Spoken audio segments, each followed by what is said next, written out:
Hey everyone, this is Matthew Tingblad. I am a speaker and author of Apologetics with Josh McDowell Ministry. Josh's son, Sean McDowell, recently did a great job with a live Q&A session, but as those things go, he only had time to respond to a fraction of those questions on the live chat feed. So I asked Sean if I could do my own video on this channel going here through some of these remaining questions. He agreed, and here we are. Obviously, I can't speak for Sean, and my approach might be a little different than his, but we both agree on the core convictions of Christianity, and I'll do my best with as many of these questions as I can get through. If your question still isn't answered or you have a new one, why don't you just pop in the comments and I'll see what I can do. Oh, and if you don't know Sean, you gotta check out his channel and subscribe because he's great. And of course, if you like what you see here, same deal. How can you argue that Christianity is the one true religion when you haven't seriously studied every other religion? Aren't you basically making an argument from ignorance here? I appreciate the question because I know how challenging it can be to believe anything when there's so much out there. So for Sean, myself, and other Christian apologists, we believe that there is good evidence that Jesus resurrected from the dead and spoke truth about God, who has perfect knowledge of every religion out there. We don't need to study every other religion in order to recognize this about Christianity. But if we do recognize it, then we also take what Jesus said about himself. I am the way, the truth, and the life. No one comes to the Father except through me. And that tells us something about the other religions out there, even if we haven't personally studied them all. At the same time, I do believe it is wise to study the arguments given for alternative viewpoints, and that goes for Christianity as well. This can be daunting because of the size of a project to seriously study every religion out there. However, for any of these religions, the burden of proof would be on them. And since the burden of proof would be on them, you technically wouldn't call the Christians' denial of that religion to be an argument from ignorance. And since many religions, not all, but many, have little or nothing to say in defense of their truthfulness, the amount of study necessary to be confident in Christianity is actually much smaller than you may think. I have another video on this topic coming later this month, so you can look out for that. I have a question on your thoughts on the video from Alex O'Connor on animal suffering. Simply, the question is, why does God allow animals to suffer by not the will of man? Yeah, good question, and I think I know what video you're talking about. O'Connor, who's a skeptic, calls it Christianity's biggest problem. And from what I gathered, his argument is that animals' lives are defined by fear, violence, and suffering, and most of it is not even a result of sinful human behavior against them. He talked a lot about animals constantly being brutally mauled to death by predator animals, and he asserts that the typical responses Christians give to suffering don't apply to animals. The argument as he presented it seems to rely on this assumption that if a moral God allowed suffering to take place, it must necessarily be because something good will come out of that suffering. Maybe he's thinking of Romans 8:28, God works everything for good. I don't know, but that's specific to those who love God. And when I look at animal suffering, what I see here is simply an effect of sin, which reaches far beyond human affairs and subjugates the whole world, according to Romans 8:20. I would imagine before the fall of Adam and Eve, animals lived peacefully together. And I say this because of the age to come. In Isaiah 11:6, it says, "The wolf will dwell with the lamb, the leopard will lie down with the goat." So the Bible recognizes that animal feud needs redemption, and God will restore this. The question then is, why doesn't this happen now? My response is because God is allowing the effect of sin in this world to take its course. Why is God allowing the effect of sin to take its course? Well, that's a whole other question that would take a long time to address in a satisfying way, but I'll leave you with this. Human corruption, natural disasters, animal suffering, all of it points to the fact that this world is broken. That signals our need for a savior. At what point do you think it is worthwhile to point out theological problems to friends or family? Perhaps a church member using a questionable Bible translation, or a pastor friend in his view? Good question. I would say it really depends on the issue at hand.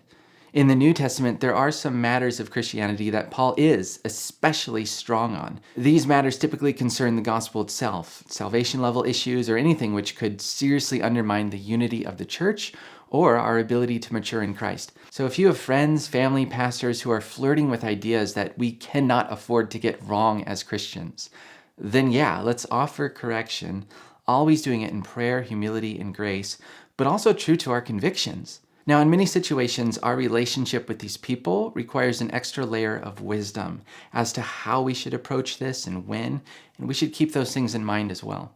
Also, keep in mind that there were other hills Paul was not willing to die on.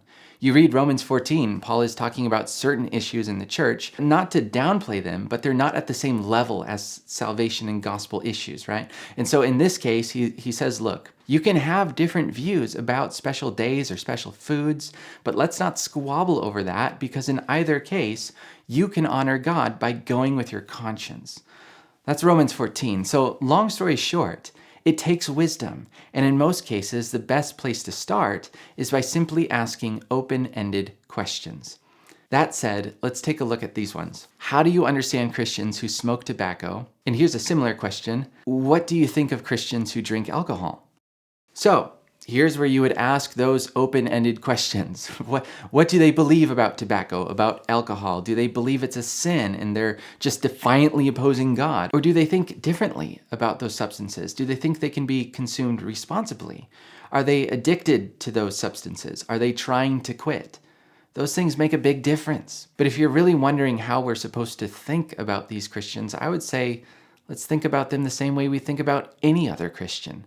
Someone who was lost in sin, was redeemed by the grace of Christ, still struggles, but relies on God's power and his unending forgiveness. So start there. And then if you have concern, approach them as a brother or sister in Christ and seek understanding. Talk with them in a spirit of gentleness. I can't understand how God can send a person to eternal punishment when they are not even aware of the existence of hell or heaven.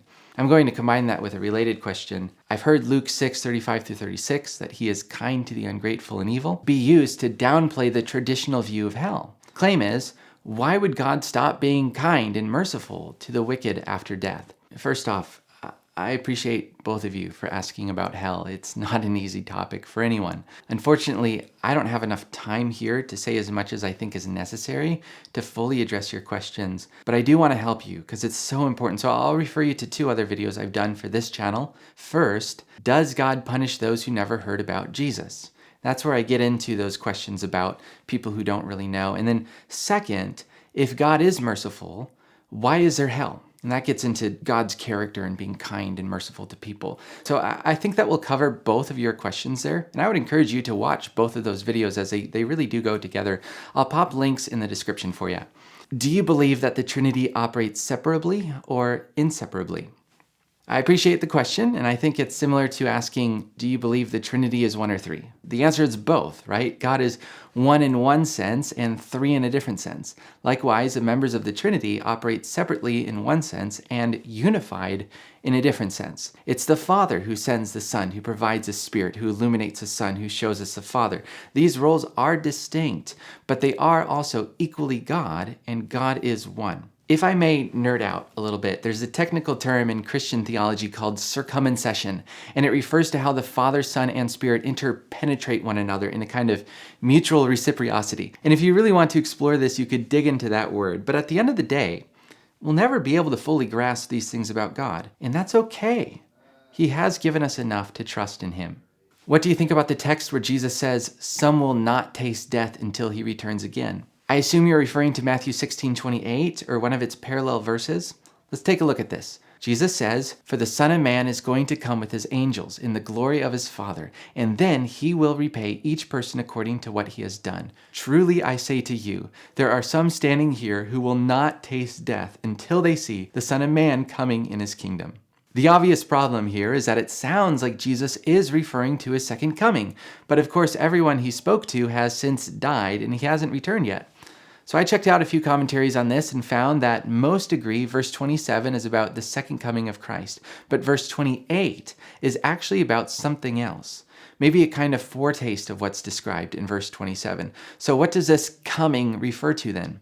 Some suggest it's when Jesus came in judgment to destroy the temple in 70 AD. Others suggest it's when Jesus came to the Father's side after ascending to heaven. Many would say it's the event that immediately follows, when Jesus came into glory at the Transfiguration. They all have their reasons, and whatever the case, it's apparent that a coming of Christ is not necessarily the second coming of Christ. Where is the best area to start when becoming an apologist? I appreciate this question a lot, and it really depends how far you want to go, right? Like, obviously, for anyone, you've got to have a good handle on Scripture, know what it says. Beyond that, become a reader. Read apologetic books and read other books of different perspectives as well. Memorize how those arguments are put together. I think it's good to have a decent handle with philosophy, especially when it comes to deductive reasoning and logical fallacies. Be patient with yourself as you learn. And for those who are very serious about this, invest in higher education. Get a degree in theology or New Testament or philosophy or apologetics. Invest in Bible software like Logos and get some scholarly commentaries out there like the WBC, NIC, NAC, Pillar. I had to go to some of those commentaries with the previous question. You don't have to know everything, but you should be able to find stuff and do good research. And although a lot more could be said, I think it's so imperative that we do this with God and not by our own human effort. Apologetics is a ministry like anything else in the church, and God has called us to lean on Him while we engage with others in this way. Why do I try so hard to believe in God, and I tell myself I do, but it feels like I don't believe in Him enough? Yeah, so thanks for your honesty here. I know it takes courage to share that, and I really appreciate your boldness. I think back to Mark 9, when a father brought his demon-possessed son to Jesus. The father says, "If you can do anything, have compassion on us and help us." Jesus says, "If you can, everything is possible for one who believes." And the father says back, "I do believe. Help my unbelief." The father's faith is not stellar, but it was there. And that was enough for Jesus. There's a video of theologian D.A. Carson speaking into this Christian struggle that we don't believe hard enough.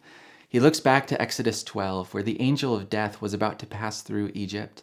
And Moses told all the Jews to wipe blood of a lamb on their doorposts so that their family would be protected. So in this, Carson imagines two Jews, both of whom applied the blood on their doorposts, but one is still really nervous about it, and the other is confident that God will protect them. The question here is, which of these two Jews was saved? Which of these two Jews did the angel of death pass over their household, right? And the answer is both. Because salvation is not dependent on the strength of one's faith. Nowhere does the Bible teach this. Salvation is dependent on the blood of the Lamb. And so it's not about believing enough. It's about the one whom we believe in.